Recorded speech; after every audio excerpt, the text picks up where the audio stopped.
Hey there, my name is Olla Jongerius and I'm your host of our new episode of BeamReach and Beyond in Season 2. This episode is dedicated to the power of inclusion in community spaces. Joining us today are two brilliant ladies, Ana Maria Dorgo, calling us from Amsterdam, and Betty van Akbaba, joining us from Düsseldorf, while I'm recording this from Lisbon.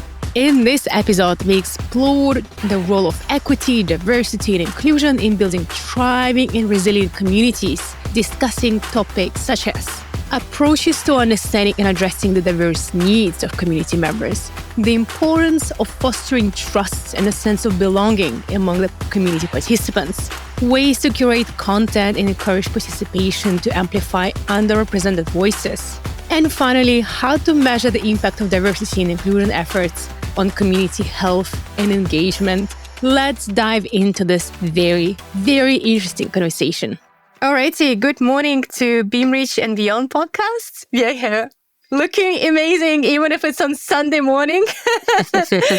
So I'm here with Ana Maria and Barry, and we are talking about diversity and inclusion and psychological safety and communities, and why it's important for communities to have psychological safety and diversity of thought and perspectives.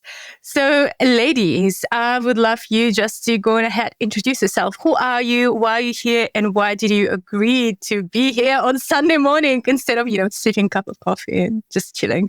There you go for that. Hi, yes, I'm Barry, and I am an HR generalist as of now. I am now in the training to become a diversity manager, hopefully by next year, March. And before that, I just got a certification to be a DI professional. And so basically what I do on a day-to-day business is focusing on HR work, but sliding in some DI work as well, even though it's not official. And with that being said, I really focus on the core values of the company. So whatever core values we have, I want to see what we can do to improve employee engagement, employee retention by that. And before my current work, I was also DEI facilitator in my previous workplace. So I was still in HR, but then I had like a mini job as a DEI facilitator, which was like supposed to be mini, but it got big. I left the company with a sort of legacy that I'm really proud of. So we introduced an employee resource group framework, and now there are 2 employee resource groups that are still in place, and the people are really happy to have it. Wonderful, wonderful. And you also, if I'm not mistaken, you're also managing a chapter for Two Hearts. Yeah, yes, you want to share what the community is all about? Yeah, I forgot about that actually. So I voluntarily am the chapter head of the Two Hearts community in North Rhine-Westphalia. So I am the co-chapter. There's another chapter as well, chapter head, and we are planning the community meetings as well as like meetings with partners. So we are planning to have a meeting in October with a startup incubator. I think, like if I say it correctly, it's called Meant to Be, the framework. And what we do there is give startup founders the opportunity to pitch and then to get a funding. And also, I plan now with the facilitator of the whole Two Hearts community meeting with Stepstone on soft skills and leadership skills. And generally it's a bit about partnerships as well as community building. Do you want to mention what Two Hearts community is all about? Two Hearts community is about people who have two hearts, basically, to really sum it up. So Two Hearts means you either are an expat in the company and in the country, or you are somebody with an immigration background, or your parents have that immigration background, or your grandparents have it. So second, third generation up to. And what we do is trying to disrupt the tech communities and the tech companies and the whole set there. And we do that by just having this community, helping them with mentoring, because to really sum it up is we try to give people who are marginalized sort of a nepotism background, so to say. And I think that really sums up Two Hearts in a nutshell. Wonderful. Thank you so much. Ana Maria, Who are you? Where are you? What are you up to? Why are you Yes, here? good morning. Good morning. I'm tuning in from Amsterdam, from the Netherlands, and maybe I have two hearts based on the on the definition that we just heard. Because I'm Romanian, I was born and raised there, moved here, lived in the Netherlands for the past 5 years. And what keeps me busy is my business. I am a consultant, facilitator, trainer. I team up with organizations and I mainly focus on supporting them building communities of practice, internal communities for innovation, employee resource groups, any type of social learning projects and programs, as well as longer learning journey. So if you have a leadership journey, it's something that spans across several months with the whole experience around that. And every now and then, I also facilitate workshops with specific teams whenever they have an objective to reach. In my free time, on top of that, I am spending a lot of time with L&D Shakers. It's a free community of practice for learning and development professionals. And it was also kind of my gateway into the world of community building.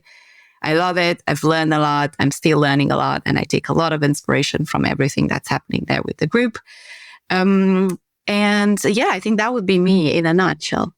It's a very modest answer, Anna-Maria, for those who are listening. And no, Anna-Maria, she's running humongous, the most value-giving community for anyone who wants to develop and build leadership in the world, because she has chapters all over the world. The community gives so much value for everyone. And Anna-Maria is doing such an amazing job, bringing all those people together and empowering them to also share knowledge and learn from each other. So you are that community manager. You are the community builder, that's for sure. It's a very special place. Yes. Yeah. Wonderful. So the first question to all of you, and let's just have a bit of ping pong. What are the ingredients of community building or community management that somehow are related to the concept of psychological safety or inclusion? Let's kind of zoom out. Do we need that? Why do we need that? And how is it related to building the community? I can go first. So I would say the biggest ingredient there is to be authentic and true to your values. So if you are building a community just to get more reach, just to build your own stance, this is not authentic. But if you are building a community and put yourself in the background, just like Anna-Maria did here, this is for me true. This is for me authentic, and I feel like appreciated and as a member of the community fully valued. And I think that makes a lot also with the psychology safety, because if I'm able to be in a community that is an ecosystem but not an ecosystem, I'm also able to share just like any concerns that I have with the community, anything red flag that I notice, or also share my concerns that I have generally. Well, I really like this ecosystem and not an ecosystem. That's really cool. Yes, beautiful elements or ingredients. And for me, is this, I think every community has this potential by design, by what communities actually are, by definition, to turn into this space or place of inclusivity and welcoming everyone, because they function relatively or fundamentally different than other types of initiatives or activities that we can bring within organizations that are very structured and where we usually invite people to attend, like their attendees, and communities on the other side, if done properly, invites people to be participants. And so when you're participating into the community, you have also this opportunity to steer it. And for me, facilitation of whoever holds that space, whoever initiates that conversation and that community, if they tap into the facilitative skills to open up the conversations and allow people to make their voice heard, and not only that, but be able to listen to what is being shared in the room and then pick on those signals and bring up this collective change, I think that is something that adds to the inclusivity. So as a tool or ingredient, I would definitely say facilitation. And for me personally, in all of the communities that I have built, is inviting people to design that experience with you. It's very hard otherwise to know what is it that is authentic, what is it that is valuable, what is it that would make our time worthwhile. And it's also quite a bit of a pressure, I see, especially if we're talking about new community builders. There's all of this pressure of getting it right from the start. So you think a lot, you strategize a lot on a sheet of paper. And my biggest advice is always do that, but then also very quickly and from the get-go, invite the people you're building this for at the table to build it together, because you will never really know the potential if you're just building it alone or in your head. So this co-creation and invitation to build it, fostered by facilitation as a tool or as a skill, I saw that as a very good foundational principle or ingredient for communities to foster inclusion further down the line. How can you please give an example of how do you actually do that? So it's an online community, just for our audience to understand. It's online community, but you bring in the elements of offline as well by building a conference in Amsterdam also. Yes. Mm-hmm. Yeah, so the community is primarily started offline.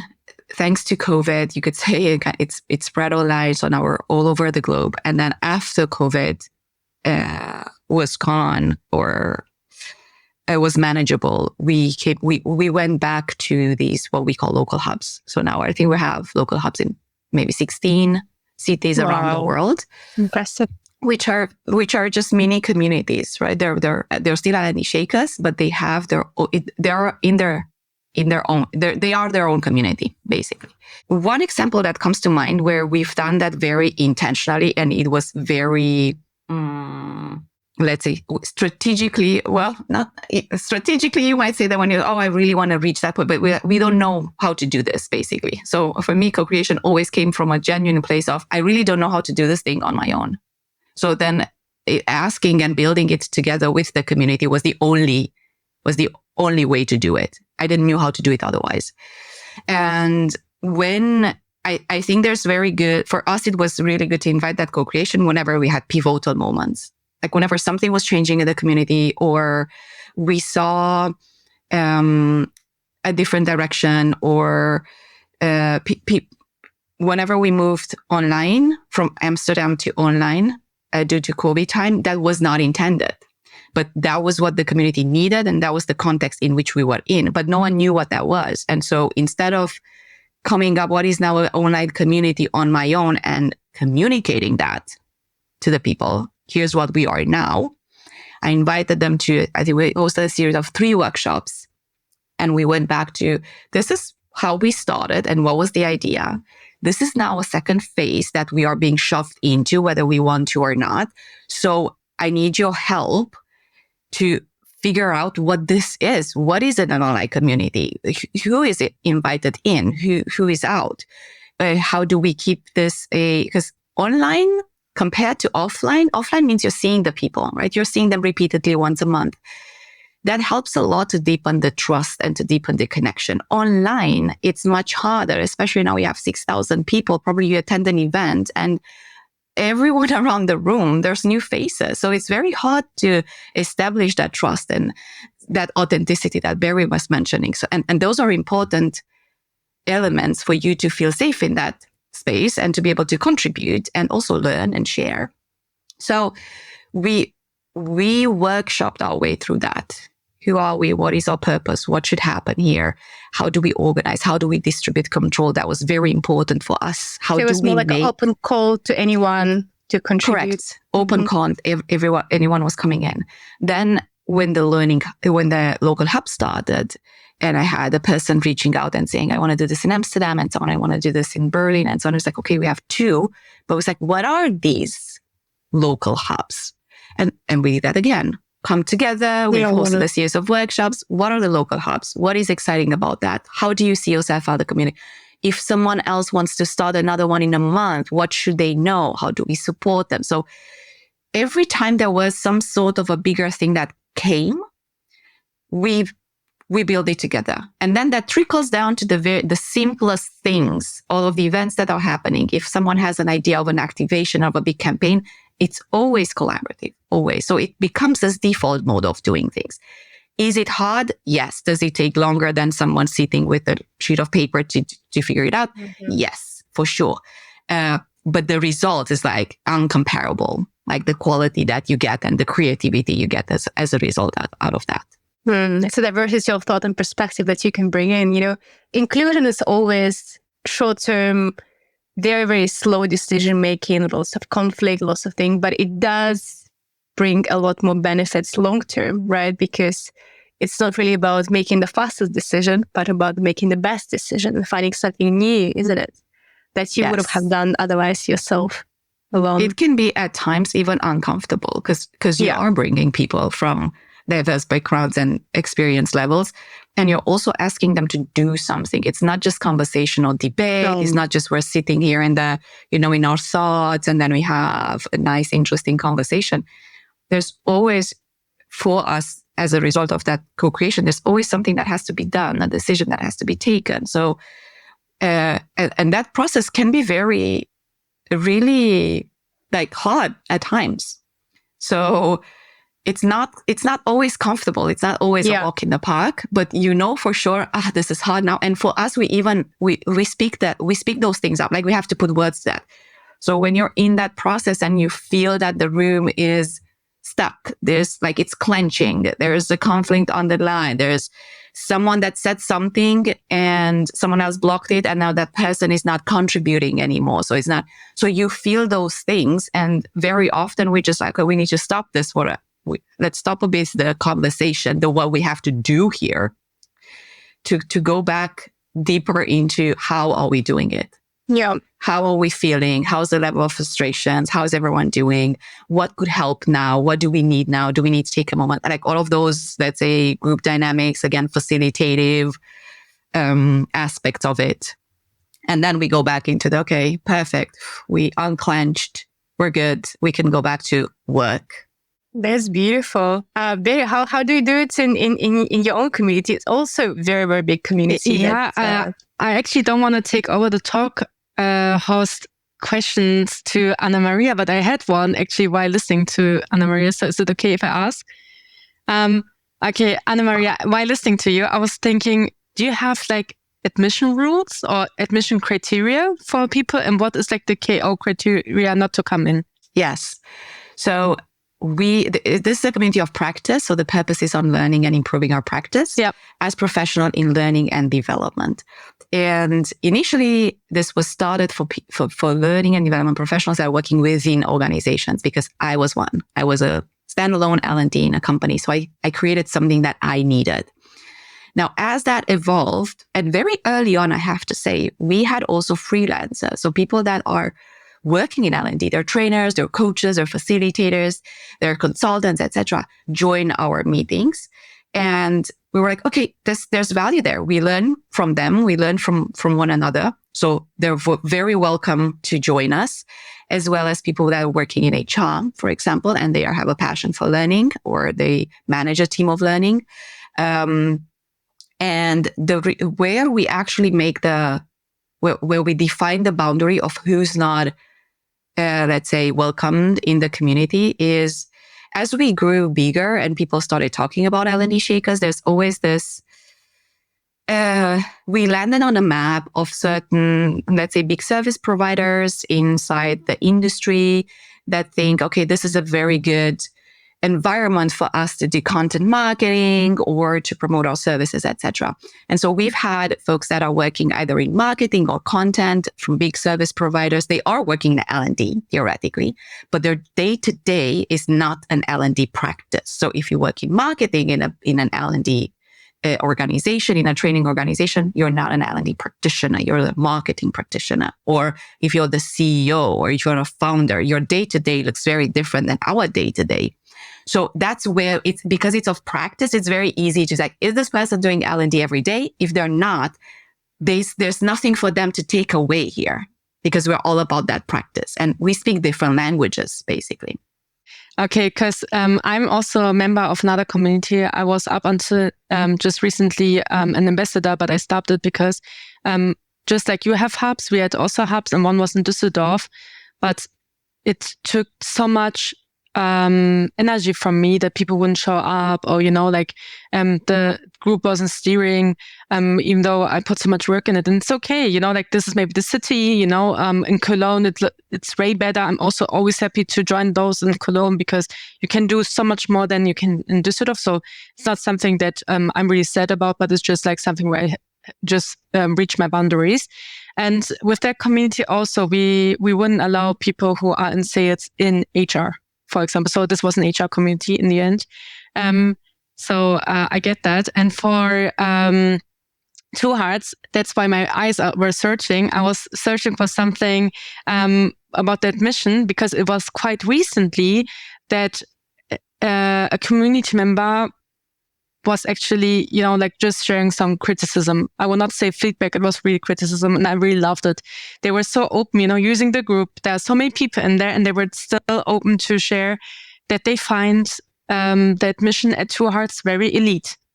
And the reason is because Two Hearts is like a community in the tech business, on the tech field, for people with two hearts, right? So usually who is joining these kind of tech companies? People with a lot of experience and good studies and whatsoever.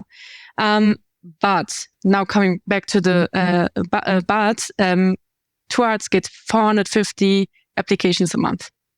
And those who are admitting them to doing that pro bono, so they use their own spare time to use it. And one of them, I really know because we are also in the HR community together. And this person is also somebody who is a recruiter actually as a job, as a day-to-day job. So I do think this person is taking their job really serious.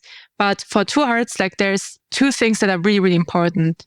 First is, of course, to have two hearts. There are sometimes really big exceptions if you're somebody who is recognized from other marginalized people as an ally. But this is really I don't know anybody who is there, to be honest. If they are there, maybe they are also in the background because they wouldn't want to be on the front stage. And then the second thing is that you share how you will contribute to this community. So it's not about only having two hearts, but also to show what you bring to the table in the sense of helping people. So this is what Two Hearts is looking at. So if you are just applying to apply, you would be, dismissed. If you're applying with a lot of sense behind it and a purpose behind it, you get admitted. So for example, when I applied back then, it was in February last year, I think I got admitted maybe also because I was working as a people experience specialist in a tech company. So it was a fintech company. So maybe because of that. But usually I wouldn't fall under the Two Hearts criteria. And I remember my application, I took it very seriously, just like a job application, because that's just me. Maybe that was also another thing. But now I'm going to share something that's even not Two Hearts now, but my husband applied as well, but he didn't get admitted yet. So maybe that's because he's not in tech company. Maybe he didn't put too much work in it. I don't know. He can still ask and why the why he didn't do it yet, but he also applied, so he didn't get it admitted. And I think that's okay. It's the community, and they have to save it, and they have to create a place where everybody feels safe and understood, coming from the same backgrounds, just not the migration background, but all the other things as well. So yeah, just to share with you, with Two Hearts, it's a bit different from the HR community. It's more about the application as well. Interesting. Fun fact, I'm actually part of the community as well. I'm probably not the best community member because I think I was part of it just on paper for a couple of years. Okay.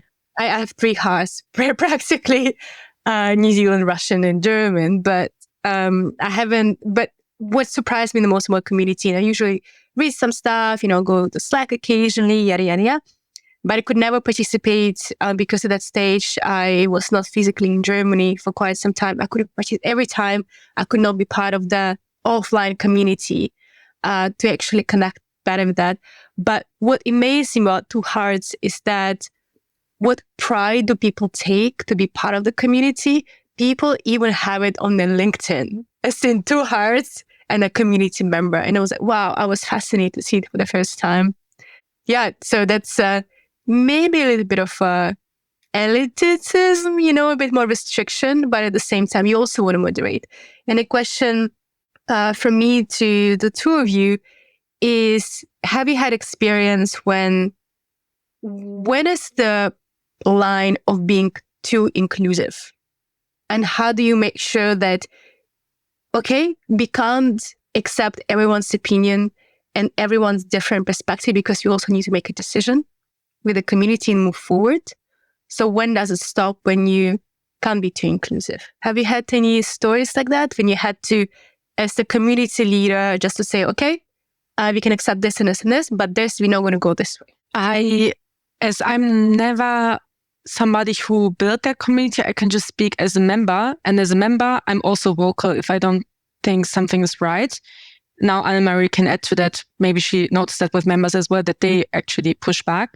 So there was one time in the HR community where there was, I think it was, this is going to be political, sorry, but it was about the beginning of the year where the deportation plans of the far-right party in Germany were disclosed by an investigative journalism thing. So it was an article that was shared, and I made a post about this. And then we talked about it in the community. And then somebody shared, yeah, we talk about this, but why don't we talk about another thing that happened in Germany? So basically whataboutism, okay? And I immediately pushed back and said, look, if you want to talk about it, you could have had also the opportunity why it was really recent to post it on LinkedIn. Why would you bring it up now? So I pushed back and others pushed back as well. And this person answered me again. And then somebody else just stopped it and, took off the heat. I think that the founder of this community, I can't remember if they said something in the chat, but they posted also about this on their LinkedIn as the community as well. So this was also a sign. But I think I would like to hear what Anna-Marie actually does when this happens, because this was solved immediately, I think, by the community itself. But what if not? I was thinking whether we had something like that.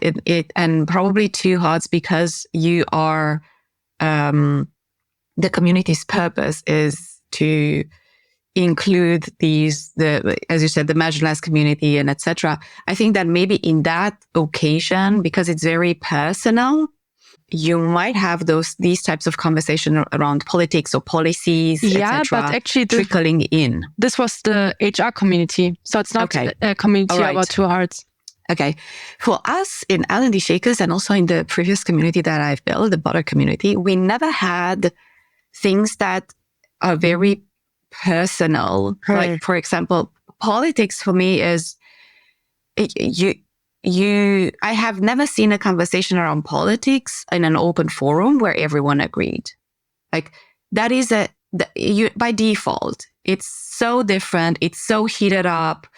It's so complex. And somehow, because the community I've built so far was always around something that is a bit more detailed, like more, let's say, from rather moving away from you as a person and what your beliefs are as a human or as a citizen, more into the realm of you as a professional. And so I think by design, what is the purpose of this community and the type of conversations we have there? Very rarely, almost never, we have these politics, life, what's happening in the government, etc., kind of trickling in that conversation, because people typically, this is for L&D, this is my work, this is for facilitation. So there's no room for that. My question is not necessarily about conflict regarding politics, but other, right? I have to say that no, I want to knock on wood, because as I am in touch with a lot of community managers, I know that this is a lot of topic: moderation, deleting posts, things like that. We never had that. I never had a conflict happening inside a post where I had to intervene to deflect or kind of deflect. Is that the word? I'm not sure. Anyway, so I never had to intervene on that front. It is quite scary, to be honest, because it feels a bit strange to deem someone's voice down, right? It's like, okay, you're not allowed to talk about that. Like at which point and with which authority you're intervening to say that. Potentially the rules of engagement that any community has, I think account for that. Like I remember when we built the Border community, we thought about that a lot. So in which case, like what are the rules that allow community moderators to step in because a rule was broken? And we accounted for those. Now to come back to Olla's initial question, or where is it that you go as a community lead to say, okay, this is not up for debate because this is how things are. For me personally, the community's experience that I had so far, it was related very often to things that are foundational. So things that kind of are linked to the reason why this community exists and the environment that we're trying to create. And to give a plain example, L&D Shakers, it's a free community of practice. It was started as a free project. It was never meant to, there's no membership. People don't pay for, so it wasn't started as someone's revenue stream, right? This doesn't mean that you cannot change that. But because we had several conversations with the core team, as the core team grew bigger, people were dedicating a lot of their time and a lot of their energy, sometimes for years, to make stuff happen. After a while, they're like, can we turn this into a revenue stream? Can we actually get paid for this? We love it, but at a certain point. And we entertained those conversations, and there was always something that felt wrong. It was always something that felt that's not why we started this, and that's not what got us this far. And that somehow that idea just felt to me that it kind of taps into the foundational elements of who this community, like what this community is and who is it for. And that's where, after entertaining that 2 or 3 times without reaching any point, because some people were like, yes, I think that's fine. I thought, no. So there was never really a consent. We weren't going anywhere, right? I was like, okay, that's a conversation that we're closing now. And that came from me. We will never monetize this. This is not the thing. And that's closed. So every time that we never entertained that idea after that kind of decision. And there's things with promotion, or like, again, rules. Where can you promote yourself in there? If you are promoting yourself somewhere else, and that's the rule we established with the community, a post will get deleted. You will be notified. You will have to move your post. So those things are just like, they're very easy to do because they're foundational elements. It's like, we do not promote here, and everyone signs up to that when they join. So it's very easy to go and say, hey, just heads up, you have to move that post, pay more attention. If, oh, sorry, sure. So it's not really a conflict that we're diffusing. So yeah, I never had that experience. I wish I could share more, but at the same time, I'm happy that I cannot share more. That's also this way. And it's really interesting the way you're saying. Obviously the level of work community you're talking about, they're not to the same extent what I'm about to say, but I love the fact that once you have the foundation, you can always come back and anchor people in. Okay, let's go back to foundation. And whoever is listening to this podcast, it's 1st of September 2024. So what happened this week is Pavel Durov, the founder and CEO of Telegram, was arrested in Paris for not moderating enough, and that's quite interesting how, obviously, these are not the communities that we are managing here in this conversation, but I found it really interesting in terms of freedom of speech and moderating the freedom of speech, and also having privacy. And there is a lot of conversation. There's a lot of debate whether he's rightfully so arrested for not being too lax when it comes to moderation. Yeah. At the same time, what is the definition of freedom of speech? And also the question for you is asking a very different question. How do you also make sure that your communities have how do you promote different perspectives so you don't fall into the group thing? Because if you have people who think exactly in the same way, come from a different background, it's a lot easier, as you mentioned, Amari, in the very beginning, it's a lot more difficult to have different perspectives, but it's also you have fruits of that because you come up with something completely new. So how do you, as community builders, community managers, also make sure that you don't have this fall into the trap of, oh yes, we all agree here, we all see the same perspective, and we see it also from, European perspective or from US perspective, from this perspective, or from corporate perspective, but also have a lot more interdisciplinary approach. Yes, I'm happy to give that a go because it comes up in so many community conversations, this conundrum of diversity and boundaries and how inclusive you are, because I also think communities, they are inclusive, but they're also exclusive, because we just talked about how we exclude people that are like, okay, this is not the space for you. And I feel that the more exclusive you are, and for me, exclusivity of a community and this who's in, who's out comes again from that foundation. When you set it up, who is this thing, this community? What is it for? What will we do? Why are we doing it? And for whom is it? Who are the people that have to be in the room to have this conversation? And when you talk about who are the people that are in the room, you also immediately have someone that's not in the room. Now, if the community, the space you're building is really, really niched down to, like, the nicher down you go, this is just for women that work in tech, and they're in Europe or they're in Amsterdam, like location-based, the moment you constrict that further, the harder it is to have those diversity of perspective, because you have to be in Amsterdam, you have to be a woman, you have to work in tech, you have to do that. So you're constricting by design.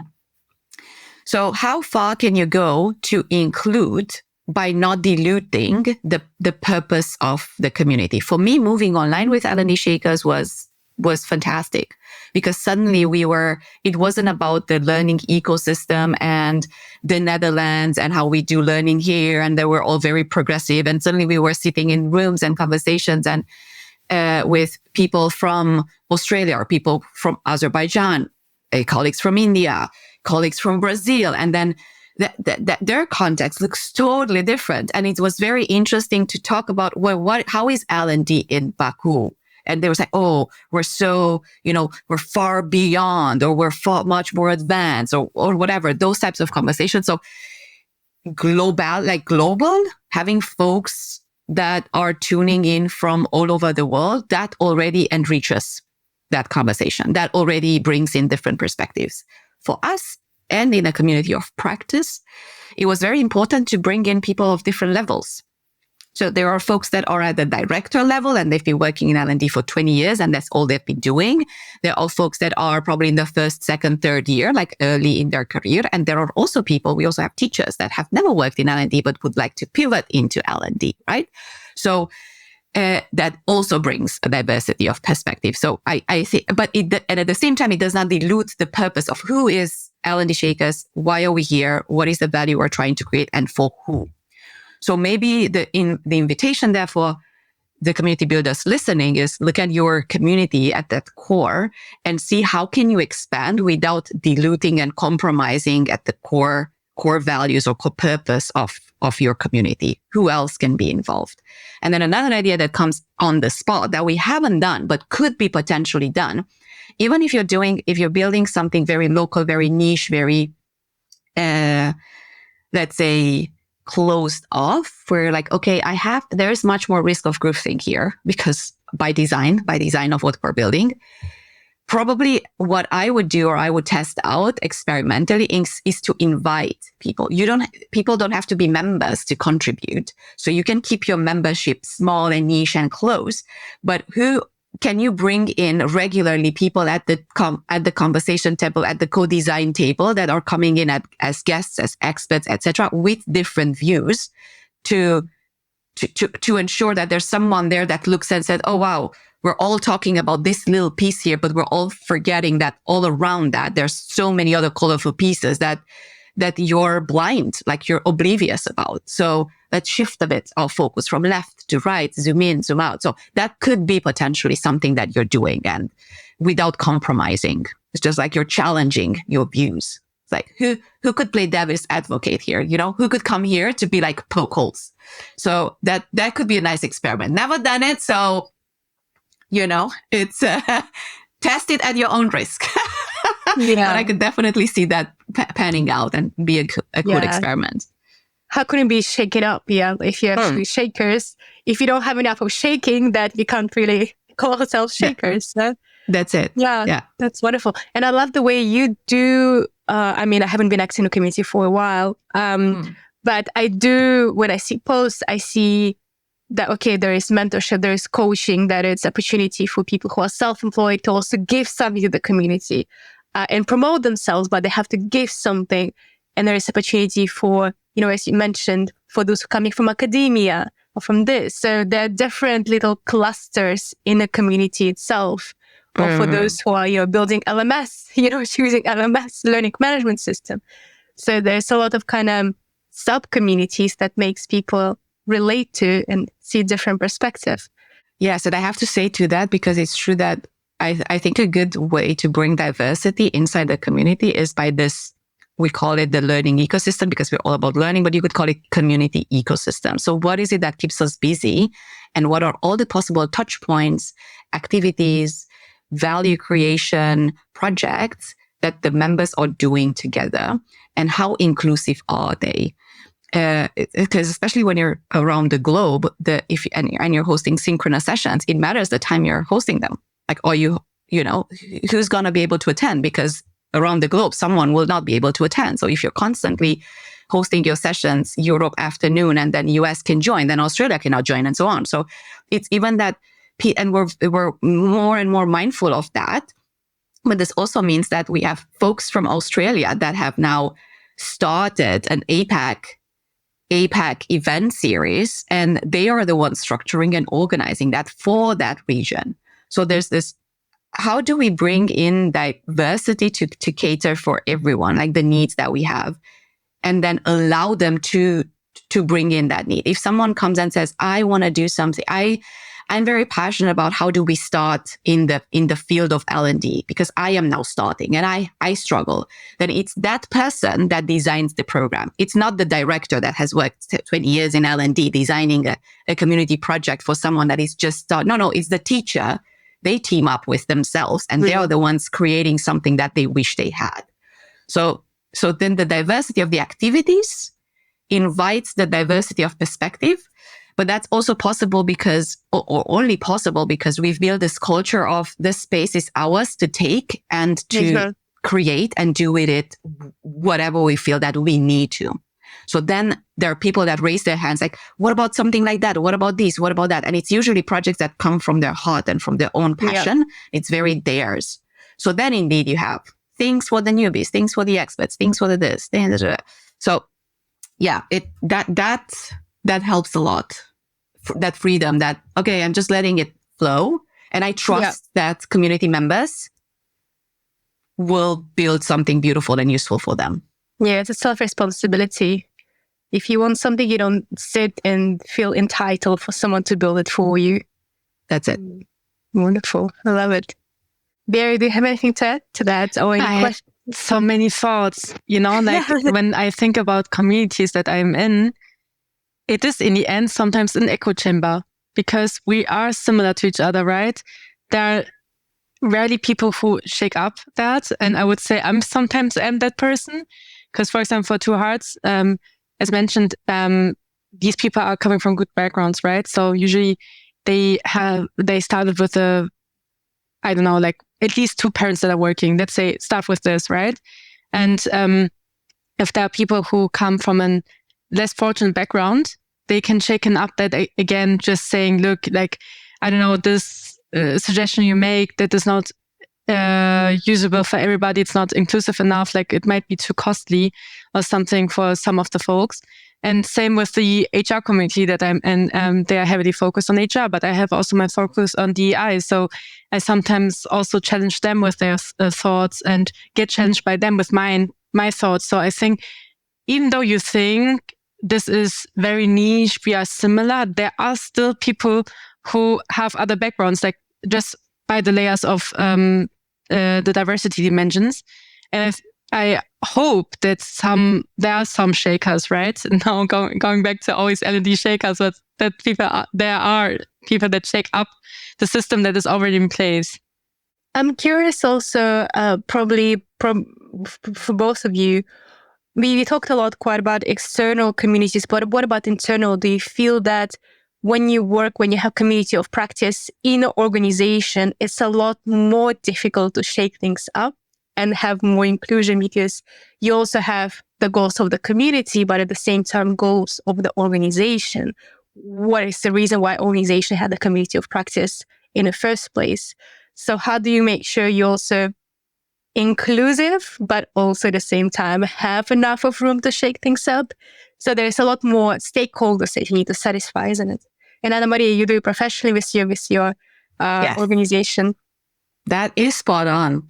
And I don't even find it so hard with a community of practice where it's about learning and it's relatively, let's say, safe. But if you're building employee resource groups, like Barry was also mentioning, that's when things can, you might end up having those conversations where the ERG in time spots potential improvement areas and they're putting them forward and the organization is not ready to meet them in the middle. And that can be quite confronting and challenging. So how do you, it is difficult because the community, it's a culture in itself. It has a specific culture. It's a little ecosystem that you're building.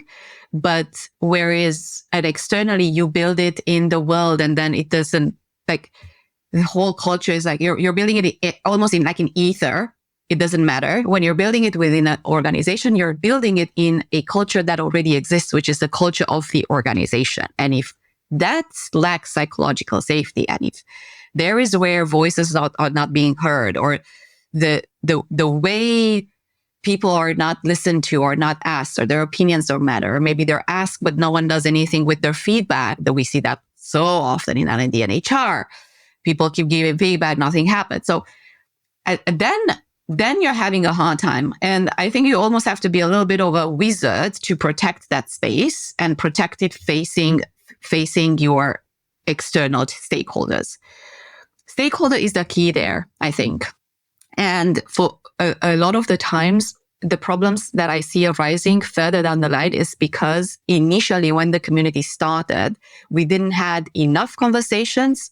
We didn't have deeper conversations, or we didn't have conversations with the right people inside the organization to clarify those foundational pieces. So I think it's important from the get-go to come up with your stakeholders, with whoever needs to sign off things, at the table, and define that what is this not. What happens if the people will start demanding or asking X, Y, Z, etc. So try to anticipate and bring those conversations forward. I find that particularly interesting for ERGs. Like, why are we doing this? And what is our diversity strategy? And is this for real, or is this because it has to be a point that we think of our, because everyone does it and now suddenly we're all very mindful about that. It's like, are we really, really trying to change? And then even there, I would even poke holes, but what if, people want to change that policy? Or what if the ERG woman suddenly starts wanting to look into and investigate and talk about the salary disparity between women and men? So what happens then? Like that, have those conversations very early on with them to set boundaries. And then if something is off hands, like if there's something that we cannot touch right now, I think it's good to have a good level of transparency around that with regards to the employees. It's like, this is where we can play and this is the impact we can make. And further down the line, we never know. But right now, it's very hard to touch on this part here. So how do we feel about that? Are we all in agreement? Can we still create value if that's the case, etc.? So transparency plays a lot of. And as a community builder, you're the ones like between community and then between the stakeholders. So you kind of have to manage that upwards and downwards and bring everyone on the same page. And it's a tough job. I'm not gonna lie, like it's hard. Yeah, definitely. Yeah, depends on the company culture. In some companies have it very easy because their value and everything is about that. And then the community is boosted by the culture of the company. Whereas in other cases, the company culture presses down on the culture of the community. And it's like it's not healthy. It's not a boost. It's a constant pressure. It's a constant struggle. Yeah, well, I also see that very often there is also not even misalignment, but even so the company creates a community of practice or wants to create a community of practice with one particular goal in mind, but not actually communicating to the community, but giving them all the freedom, so to say, and the community feels empowered. I have this goal, I can do this and this and this.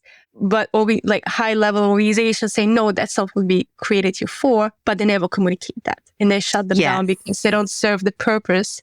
And I had some experience in that in my previous organization.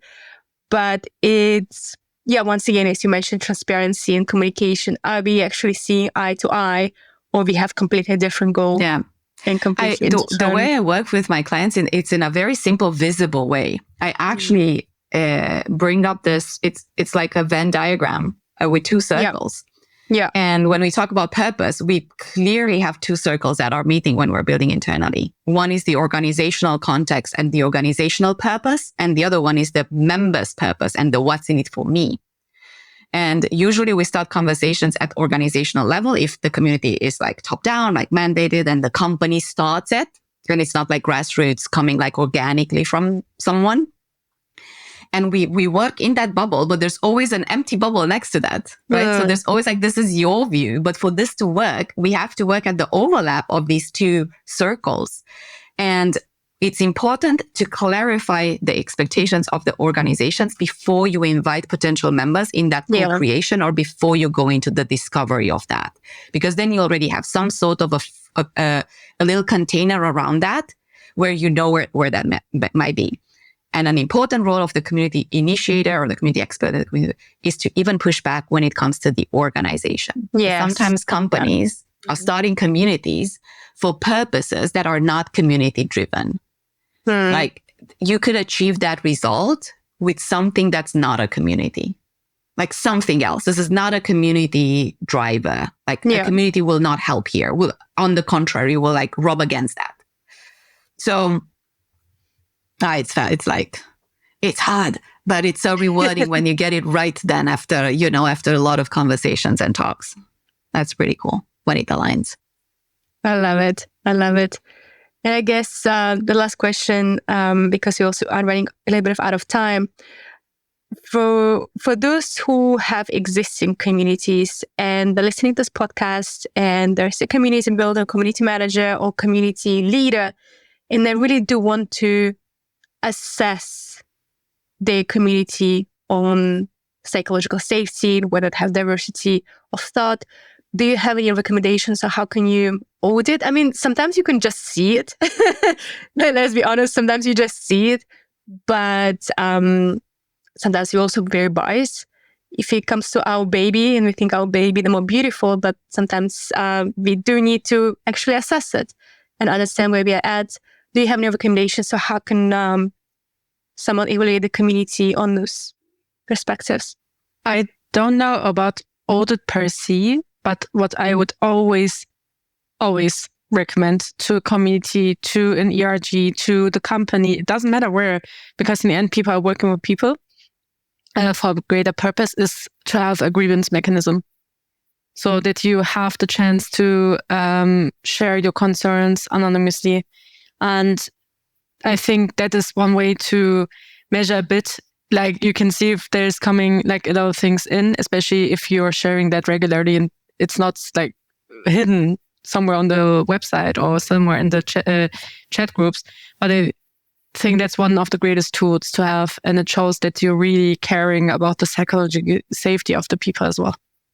Yeah. Thank you. My mind went also straight to kind of surveys or like feedback loops that you can create. Anonymous always when it's about the general community. And maybe the key there is like, what are the questions you're asking, right? The surveys, there's two big issues that I personally have and I find challenging is what am I asking so that it doesn't turn into a 30-question survey? And then notoriously, surveys don't work very well with people. So it's very hard to get them to fill out the survey. So we try to always we do have a yearly survey feedback that we send out, and there's 3 questions there. But we also try to look at what are mini feedback moments that you can ask or where you can capture feedback that is not a yearly survey. So can you capture it after events? Can you capture it after mentoring, coaching sessions? Like where can you ask feedback? And when it comes to this, are we diverse enough? Who is in there, etc.? Maybe that's the data, right? Like, do you have data with regards to that? And if you do, what do they look like? Just like you would work in HR or in L&D. Yeah. When you work with DIY, you look at the data. How many women? How many? Like, what's the age? Where are they coming from? Cultures, etc. So, based on what is it that you feel matters and you would like to be a bit more mindful of, you have to measure that particular thing. Because if you don't measure something, if it's not measured, it doesn't exist, I can't act on it. So data that you have at the back end. And that's a good piece, because I haven't thought about that. When communities are the ones that are starting organically, you rarely think about that. But applications, like when people apply, those are, it's good to include a couple of questions on the parameters that you care about. What do you care about? Is it gender? Is it culture? Is it years of experience? Do you want to like play on the novice expert? Like what matters there? Survey interviews. And then if it's something that like, if you are targeting a certain, like you very clearly, hey, I feel there's a vibe. I feel that maybe we should be working on this. And you're decided to design an intervention around increasing one of those diversity pillars that it matters. Maybe even going a bit more structured with like focus groups and again, opening up. We observed this. We're working on this. Who would like to join the conversation for us to untangle this? It's like, we don't know, but I'm looking for a group of 15 members to create this, task force to work on this piece. And then you bring the people and then you take the facilitator role and then you start this working together, collaboration. I think a survey was also done by the Two Hearts community quite recently, but it was so hard, Maria, to get a good number of participants.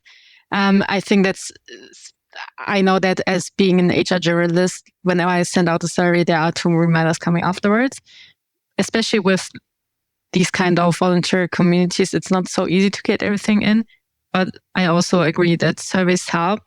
But yeah, sometimes things are ad hoc, so we really have to look at how we can help with ad hoc situations. I love it. I think data is the most important part of anything because, as you mentioned, if you can't see the numbers, first of all, you can't convince other stakeholders what is wrong. And then you're going to be, leading blind, really, because, you're going to assume a lot of things, but unless you have data, you won't actually, you might run in very fast, but you're probably going to run in the wrong direction unless you have actually data to back it up. Wonderful. I love it. Thank you so much for this wonderful conversation. I think that our audience is going to have a lot of different takeaways for this fruitful conversation. Then have amazing rest of your weekend. And thank you, Olla. Yeah, thank you for being here today. Thank you. Thank you for listening. If you have any feedback, recommendations, or would like to be a speaker in our next episode, reach out via hi@beamreach-inclusion.com. Also, if you need our expertise with diversity inclusion training, would like us to conduct a comprehensive audit, or need a helping hand with DI strategy, don't be shy and get in touch. Stay tuned, and until the next episode.